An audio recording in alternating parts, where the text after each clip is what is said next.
Hey guys, welcome back to my channel. So in today's video I'm going to be telling you some interesting cookie selling stories. And if you don't know, like Girl Guides and Girl Scouts, they sell cookies. We typically go door to door, but lately they've been doing this thing called a cookie drive-through. It's weird, I don't really like it. But you have some interesting stories from going door to door. And I've been in Girl Guides for, it'll be 16 years this year, so yeah, I got a lot of stories, so let's get into them. So the first one, I debated putting this in this video, or I'm going to do another video about like embarrassing stories. Yeah, so anyways, this is going in this video. So I was 5 years old, and when you're a kid, you cannot control your bladder, like you cannot. And I told my dad, I was cookie selling with my dad, I was like, Dad, I need to go to the bathroom. He was like, okay, well, we'll just do this last house and then we'll go, there was like a gas station right there. And he was like, okay, and then we'll go to the gas station and you can go to the bathroom there. And I was like, no, Dad, I can't wait, like I really need to go. He thought I could wait. Yeah, so anyways, I went to this lady's house, and in the middle of doing my speech of, hey, would you like to buy a box of Girl Guide cookies? When I started saying the word cookies, I peed my pants. And my dad insisted that I finish the sale, which the lady did not buy cookies, which I'm sorry, if some 5-year-old like peed themselves when they were trying to sell me cookies, I'd buy a box of cookies, just like out of the pure patheticness that they peed themselves.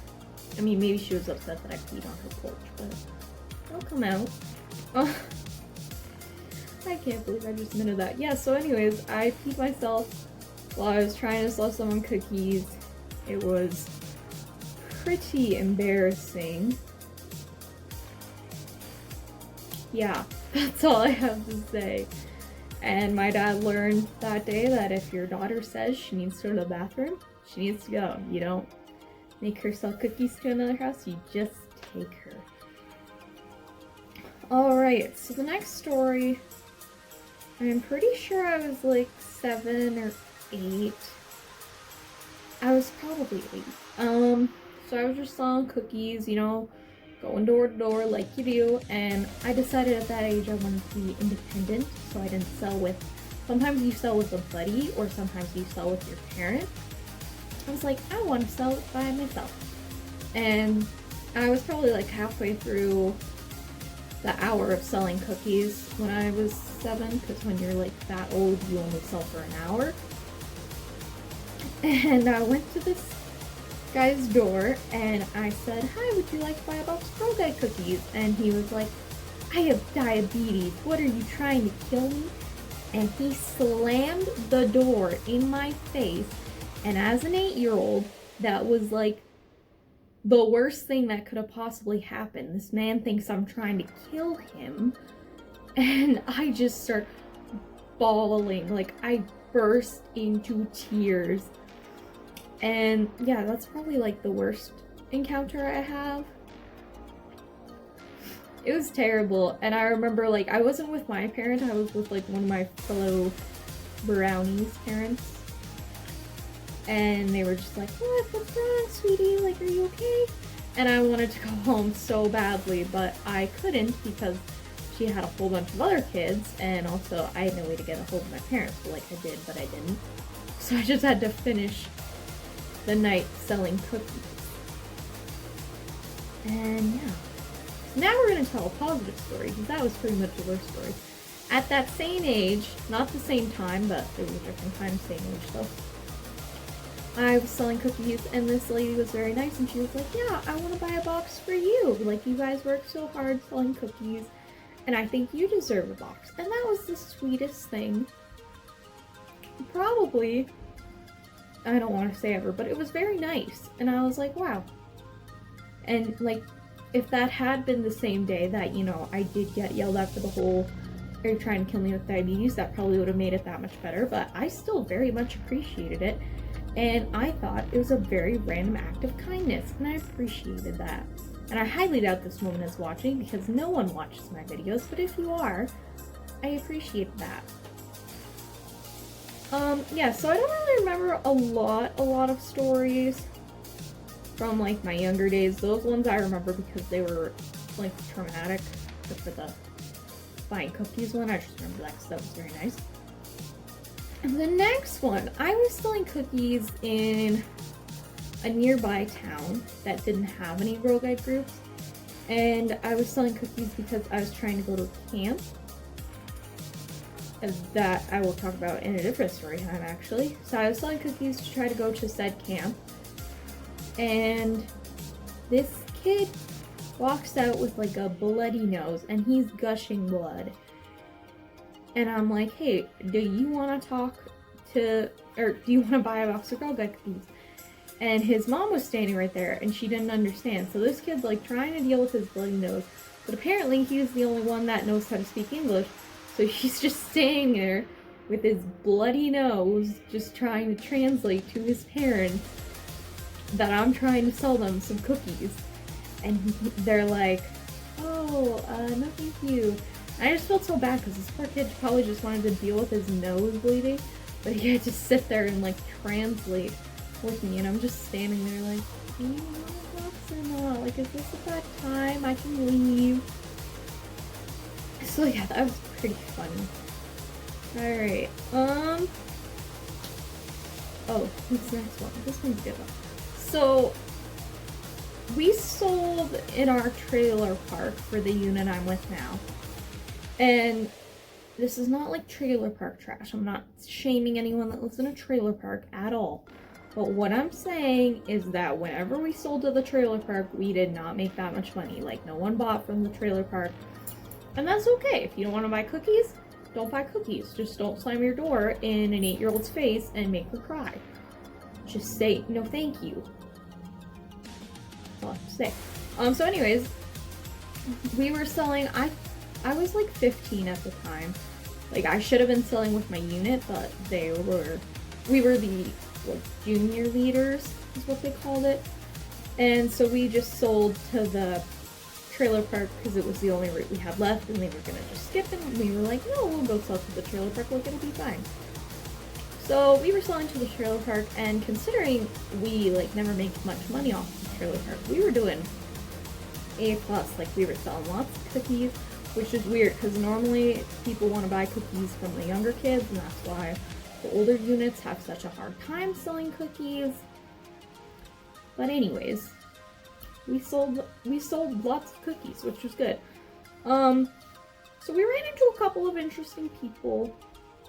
One in particular was this really, I'm not trying to be rude, this very large man, and he was completely naked, and luckily his stomach was so large that, you know, it covered everything, but I did not want to see that. I did not want to sell to this naked man, but I did. I can't remember if he bought a box or not. I think just because I was so traumatized. And then, yeah, that's all I have to say. Don't answer the door if you're naked. And honestly, that's not the first time that I have been cookie selling or like doing bottle drives where people have answered the door naked.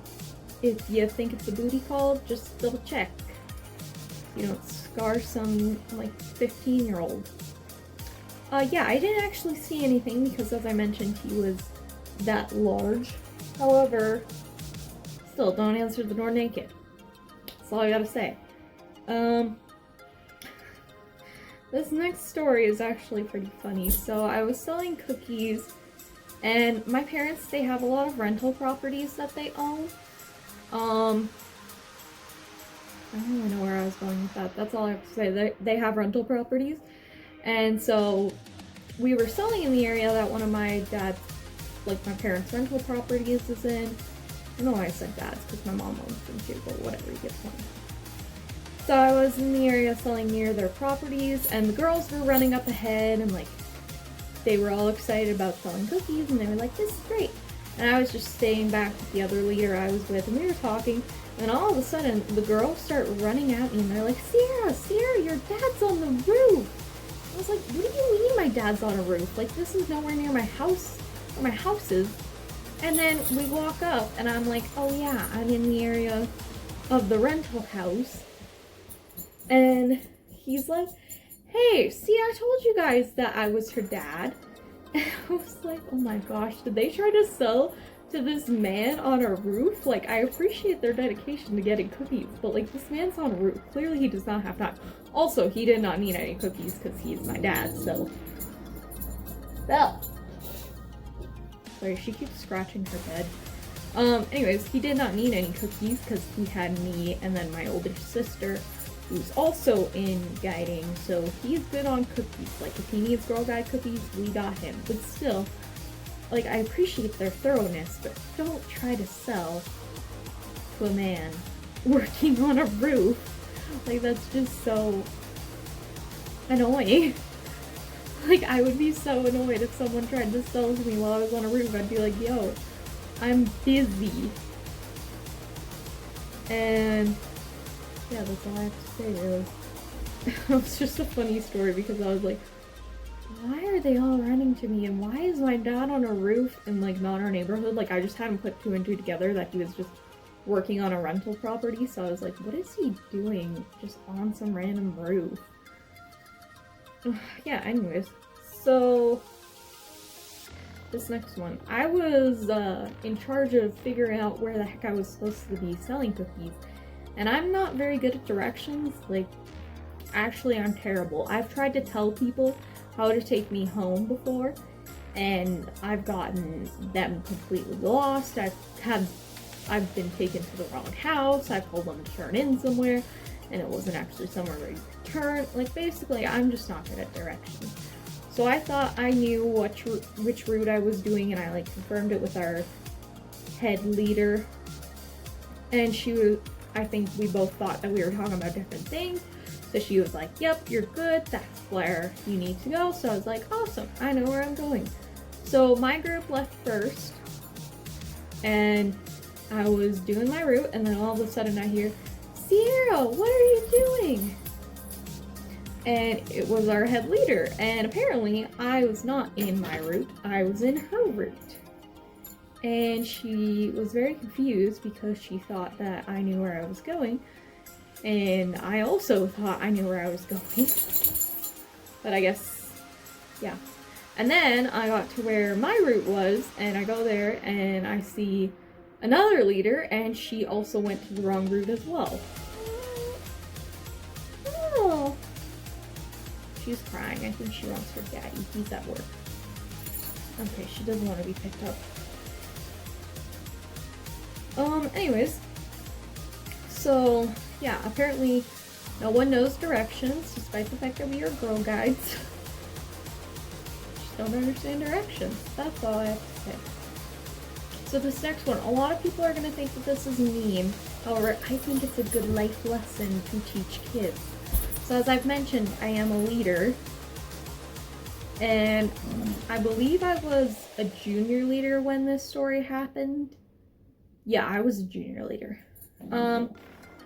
So the girls were selling cookies, and we have them in, like, these big cases, and there's 12 boxes in a case. So, like, now as an adult I can carry it easily, but when you're a kid it feels like the weight of a building or like the weight of a car. Like, it just seems so heavy. So the girls kept putting them down to take breaks, which I was fine with, but they kept putting them down and people steal them. And I kept telling them, I'm like, girls, don't leave your boxes unattended. Like, if you want to put them down, that's fine, but put them down beside you.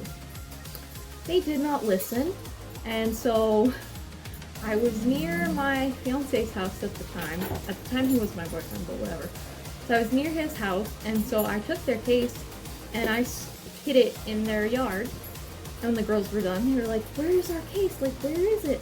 And I was like, oh no, someone must have stolen it. Like, I told you girls, don't leave your case unattended. And I kept telling, and I was like, girls, like, you're gonna have to pay for that now. And I was like, why didn't you listen? Like, why didn't you not leave your case unattended? And, like, they weren't sad or, like, crying or anything. Everyone's gonna think that this is, like, a rude thing to do, but I was genuinely just trying to teach them, don't leave your case unattended because someone could have stolen it and it not being your leader who was gonna give it back to you. Like, I gave it back to them. I was like, listen, just keep your case on you next time. I'm sorry if you hear Belle crying. She just really wants her dad, and he's at work, so she's gonna be sad. Anyways. Hell.